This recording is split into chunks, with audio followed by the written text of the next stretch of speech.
toi?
Hi everybody. Today has been a beautiful day. Why? Because it hasn't been raining, it hasn't been too hot, and I have visited the largest garden in the world. It is extremely beautiful, but because the Keukenhof Gardens are so famous, it gets crowded. So the Keukenhof Gardens, the largest gardens in the world, get very busy because they're only open about 8 weeks of the year, and it's a Sunday, so again a weekend is going to be busier. And if you want to see the bulb fields, you need to go up this windmill. 1892 to 1957. So once you climb this windmill, we should have lovely views of the bulb fields.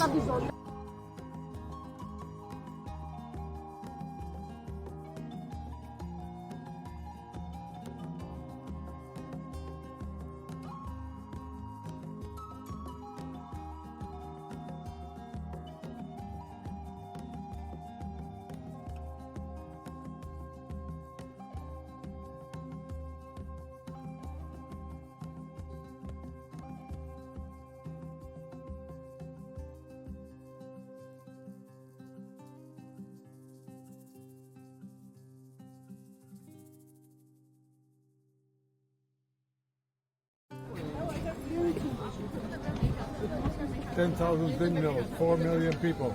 All the cities were surrounded by windmills. Even in Zaandam, were 700. Really? 700. And there's 1,200 working windmills left in Holland, yes. And at one time 10,000. And if I understand correctly, not only for flour but also for paint, wood cutting. Yeah, everything. Because a windmill is an engine. You can connect all kinds of machines. Exactly. Exactly. You're pressing oil and everything we make. You know, we need for the shipping industry. Right. Because okay. we have got a big trade all over the world. Exactly. From America to Japan and China, Indonesia. And how long have you been working with this windmill? Is this one? Yeah. About 35 years. 35 years? Yeah. But I do also a windmill in another museum. Okay. Yeah. Very interesting. So thank you very much. Okay. We all love looking at windmills because they remind us of our past.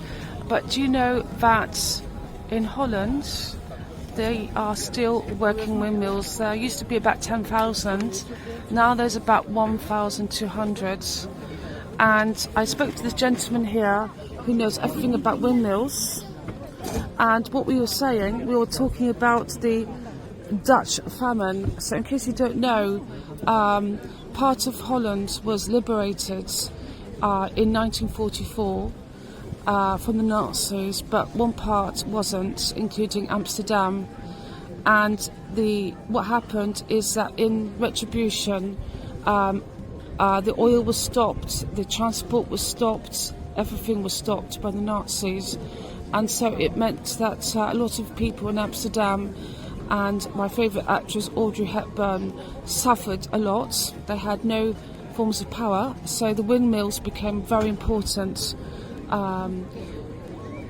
during the Second World War, because it was a way of actually grinding the corn. And you see all these bulb fields here, but from mid-1944 to 1945, a lot of Dutch people had no choice but to eat tulips and bread made from grass, is because it was the only type of food they could eat then. So this video is dedicated to Audrey Hepburn and all the Dutch people that suffered during the Second World War. And also this is a video for all people that can't travel. but can still travel by looking at or watching my videos. Okay. When you are visiting a working windmill, there's always an area which says danger. Why? Because you could actually have your, well, you could be very badly injured. Isn't it great to be able to see a working windmill and actually be on a working windmill? And in front you can actually see part of the Keukenhof Gardens, which are actually sprinkled with tourists, and there are about 1.5 million tourists to the Keukenhof Gardens every year. And if you remember that the Keukenhof Gardens are only open for about 8 weeks of the year, that means a lot of tourists every single day. A lot.